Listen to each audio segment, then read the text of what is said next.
promoteurs, chères promotrices, membres de l'Association nationale des écoles privées agréées, coordination provinciale du Haut-Katanga 1. Nous voici à la fin de l'année scolaire 2023-2024. Nous allons bientôt commencer les préparatifs de l'année scolaire 2024-2025. Vous allez vous rappeler que le 17 mai dernier, nous avons tenu une très grande réunion à l'esplanade du complexe scolaire H d'Orville. Au cours de cette réunion, nous avions pris le temps d'analyser d'abord la manière dont nous avions fonctionné durant l'année qui tend à sa fin. Et nous avons également jeté un coup d'œil sur le calendrier scolaire qui nous donne pratiquement les directives à suivre pour l'année scolaire prochaine. Et dans ce calendrier, nous avons découvert une mention qui a été également la mention de l'année passée. C'est en rapport avec les inscriptions. Et avant que je vous lance le message par rapport à l'inscription, je voudrais vous rappeler au nom du comité provincial que après le premier mandat du chef de l'État, son Excellence Félix Antoine Tshisekedi Tshilombo, notre président de la République, à qui nous souhaitons toujours un bon bilan. Au moment où il prêtait serment pour son deuxième mandat, il a reconnu que pendant le premier mandat, beaucoup d'erreurs ont été commises. Et il a souhaité ne pas revenir aux mêmes erreurs. Nous, on a fait cette promesse parce que nous avons aussi constaté que pendant le premier mandat, nous, écoles privées agréées, nous avons été pratiquement oubliés. Nous avons été remerciés à monnaie de singe. Et pour aider le chef de l'État à mieux faire son travail, comme ce n'est pas lui qui va descendre dans tous les domaines, dans tous les services, pour détecter les erreurs qui ont été commises, nous, dans notre sous-secteur de l'éducation, nous avons préféré lister les erreurs que nous avons connues pour les lui transmettre à travers notre ministère, et ce sera une manière d'éviter que les mêmes erreurs puissent revenir. Parlant de l'inscription, dans le calendrier scolaire 2024-2025, le ministre sortant nous a recommandé l'inscription gratuite. C'est ce qui a été fait également au cours de l'année, donc au début de l'année qui voudrait s'achever. Et pourtant, lorsque nous pensons que le chef de l'État prône un état de droit, l'état de droit, comme il a dit lui-même, lorsque la justice est bien faite et bien appliquée dans notre pays, ça élève une nation. Nous constituons aussi une catégorie de la population congolaise, pas n'importe laquelle, parce que l'éducation élève aussi une nation. L'éducation est à la base du développement d'un pays. L'éducation change les mentalités des citoyens congolais. Nous nous sommes dit, nous devons aussi expliquer au chef de l'État à travers notre ministère certains faits qui ne nous ont pas plu, que nous classons parmi les erreurs. Première erreur, inscription gratuite dans les écoles privées agréées. Les écoles sont organisées selon les régimes. Nous ne le dirons jamais assez. Il y a les écoles publiques non conventionnées, il y a les écoles publiques conventionnées et il y a aussi les écoles privées agréées. Parce qu'il y a différence des régimes. Cela signifie qu'il y a aussi différence dans la gestion de ces écoles. Cela signifie qu'il y a aussi différence dans le fonctionnement de ces écoles. Il est vrai que toutes nous sommes des écoles, c'est-à-dire nous sommes égales, mais nous n'avons pas les mêmes statuts. Nous n'avons pas les mêmes statuts, ce qui fait que dans les fonctionnements, chaque régime fonctionne de sa manière.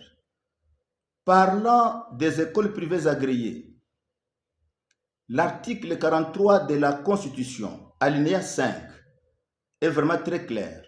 Cet article dit ceci, que la gratuité n'est que dans les écoles primaires publiques. La gratuité n'est réservée qu'aux écoles primaires publiques. C'est la Constitution, la loi vraiment fondamentale de tout pays. Et la même gratuité a été reprise, n'est-ce pas, dans la loi cadre article 76.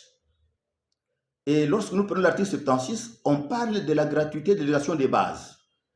Et parlant des écoles privées agréées, l'article 77 dit ceci, que cette gratuité qui est, n'est-ce pas, à observer dans l'éducation des bases, dans les établissements publics, ne concerne pas les écoles privées agréées.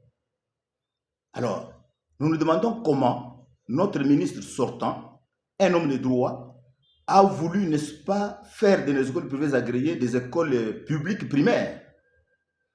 Et qu'est-ce qu'est la gratuité même?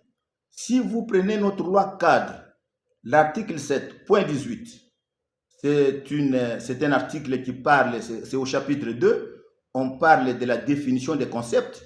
On dit que la gratuité, c'est la prise en charge par l'État, par le gouvernement, des frais de scolarité dans les établissements publics primaires.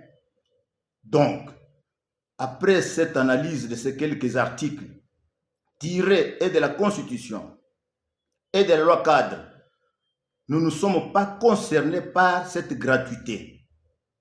Comme comité provincial de la SONEPA, nous demandons à toutes les écoles privées agréées membres de notre corporation de mettre derrière cette instruction qui voudrait faire de nos écoles privées agréées des écoles publiques primaires où il y a la gratuité. Nous ne sommes pas concernés, ni de près ni de loin, par cette gratuité. Nous disons non à cette instruction. Cette instruction fait partie des erreurs commises par notre ministère dans le premier mandat du chef de l'État, son Excellence Félix Antoine Tshisekedi Tshilombo. De deux, nous parlons de la fixation des frais. Dans la gestion de nos écoles privées agréées, la loi cadre est claire. Elle dit que les écoles privées agréées sont gérées par les promoteurs. Vous vous rendrez compte que c'est nous, promoteurs, nous qui avons, n'est-ce pas, allongé la main du gouvernement en construisant les écoles pour encadrer notre jeunesse. Eh bien, l'État a reconnu nos efforts et elle nous a donné l'autorisation de pouvoir gérer les écoles nous-mêmes. Bien sûr, sous le contrôle de l'État. Et en nous demandant de gérer les écoles nous-mêmes, l'État a également dit, je crois que c'est à l'article 180, que les frais, n'est-ce pas, dans les écoles privées agréées, sont fixés par les promoteurs en concertation avec les comités des parents en présence d'un agent de l'État. Eh bien, vous allez voir qu'on n'a pas donné l'autorisation à un ministre pour pouvoir fixer les frais, n'est-ce pas, dans les écoles privées agréées. Par contre, c'est les promoteurs qui fixent en concertation avec les comités des parents, en présence, n'est-ce pas, d'un agent de l'État, et le comité des parents pourra, n'est-ce pas, organiser une assemblée générale pour, n'est-ce pas, informer les parents qui font partie, n'est-ce pas, dont les enfants étudient dans une des écoles. C'est à ce niveau-là qu'intervient aussi, eh bien, la liberté dont parle la loi cadre de chaque parent pour inscrire son enfant. Chaque parent a la liberté d'inscrire son enfant dans une des écoles de son choix. Ça peut être une école publique, ça peut être une école publique conventionnée, non conventionnée, ou une école privée agréée. Lorsqu'un parent constate que dans cette école où étudie mon enfant, les frais ont été peut-être élevés et qu'il n'est pas capable de pouvoir payer convenablement, il a le choix de retirer son enfant pour aller le faire inscrire ailleurs. Ce n'est pas le comité provincial de la SONEPA qui le dit, c'est tiré de la loi cadre, notre loi spéciale qui nous gère. Un autre point, c'est l'autofinancement. L'autofinancement n'est pas l'affaire de seules écoles privées agréées. C'est pratiquement un système qui fait partie, n'est-ce pas, des 21 innovations de la nouvelle loi cadre. Ici, l'autofinancement concerne tous les régimes de gestion de nos écoles. Écoles publiques non conventionnées, écoles publiques conventionnées et écoles privées agréées. Le gouvernement nous a donné l'occasion de pouvoir créer certaines activités pouvant aider nos écoles à fonctionner. Et là, on n'a pas détaillé, n'est-ce pas, les types d'autofinancement qu'il faut faire. Eh bien, nous ne comprenons pas pourquoi, lorsque une école met à la disposition des parents dont les enfants étudient chez lui, les uniformes, les fournitures scolaires, nous ne comprenons pas pourquoi l'État puisse s'ingérer pour dire « vous avez transformé une école en une boutique ». Non. Les articles, par exemple, que nous vendons dans nos cantines, dans nos écoles privées agréées, ça s'appelle cantine. Lorsque les mêmes articles se retrouvent dans un magasin ou dans une alimentation, ça change pratiquement de dénomination. Donc, si par exemple nous avons nos uniformes que nous vendons dans nos écoles, bien sûr en ne dépassant pas les prix, ce n'est pas un marché, ce n'est pas un magasin. C'est une manière de pouvoir autofinancer nos activités. Et c'est pratiquement une autorisation que nous avons eue de la loi cadre. Et par autofinancement, vous comprendrez que les articles qui parlent de ces dossiers sont tirés de la loi cadre. Eh bien, pour ceux qui veulent, n'est-ce pas, comparer notre message à la loi cadre, ils pourront lire les articles 170, les articles 172, 173 et 174. Un autre point concerne les bulletins. Ah, chers promoteurs, ces dossiers, nous devons, n'est-ce pas, parler avec les parents. Nous savons que lorsque l'année scolaire prend fin et qu'à la proclamation, les enfants n'ont pas de bulletins, nous avons beaucoup de remarques que nous recevons des parents. Les parents regrettent beaucoup du fait qu'ils versent de l'argent pour l'achat des bulletins et arrivé à la fin, il n'y a pas de bulletins. Et je vais demander ici aux parents de ne pas s'attaquer aux promoteurs, de ne pas s'attaquer non plus aux autorités, n'est-ce pas, provinciales qui nous gèrent, mais c'est un dossier qui vient de Kinshasa. Ça fait 4 ans que nous versons l'argent dans la banque pour, n'est-ce pas, acquérir les bulletins. Il n'y a aucune année pendant 4 ans que nous avons déjà reçu tous les bulletins. Il y a toujours les reliquats qui restent. Cette année, comme pour nous remercier davantage, beaucoup de bulletins ne sont pas là. Les bulletins d'école maternelle, les bulletins de l'école primaire et au niveau secondaire, les bulletins de 8e, certaines options n'ont pas de bulletins à la direction. Tous les lots de bulletins qu'on a envoyés à la direction provinciale de PST au Katanga 1, en vérifiant lors de la distribution, il y a beaucoup de bulletins qui manquent. À ce titre, nous, comme comité provincial à Sonepa, nous lançons un appel. Cette année qui commence, qu'aucun promoteur ne verse l'argent des bulletins à la banque. Nous garderons cet argent jusqu'au moment où nous allons demander à notre ministre de pouvoir décentraliser l'impression des bulletins. Le Haut-Katanga, comme deuxième ville de la République démocratique du Congo, regorge beaucoup d'imprimeries et de meilleure qualité. Pour votre mémoire, au moment où les imprimeries étaient rares, le Haut-Katanga imprimait tous les bulletins, le Haut-Katanga imprimait les certificats de nos élèves et il n'y avait pas de pleurs dans nos écoles. Pas centralisé. Nous avons cette carence qui date d'il y a 4 ans. Voilà pourquoi nous disons, nous devons nous prendre en charge. Nous n'allons pas verser l'argent des bulletins à la banque. Si notre ministère ne nous écoute pas, nous savons que le ministère va nous écouter, d'autant plus qu'il y a une mère qui gère. Nous ne comprenons pas, nous ne pouvons pas croire qu'une mère puisse ne pas écouter les doléances de ses enfants. Eh bien, dès qu'on va décentraliser, et à ce moment-là, nous allons verser l'argent. Et si on ne décentralise pas, nous garderons l'argent et nous allons acheter au moment où les bulletins viendront. À ce moment-là, c'est du tic au tac. De sorte que l'argent, eh bien, les bulletins ne seront pas venus et que cet argent soit gardé. Un autre point concerne l'ENAFEP. Ah, chers promoteurs, c'est un message que nous lançons à notre actuel ministre de l'Éducation nationale. Les inspecteurs du primaire n'ont pas aujourd'hui des valeurs. Ce sont les parents qui les disent. Ils sont envoyés à mission, sans frais. Ils sont, n'est-ce pas, obligés de faire passer l'examen national de fin d'études primaires, sans frais. Et pourtant, le ministre sortant, il n'a pas fait, tout n'a pas été mal fait. Il a préféré que nous puissions écarter de notre enseignement, n'est-ce pas, la fraude.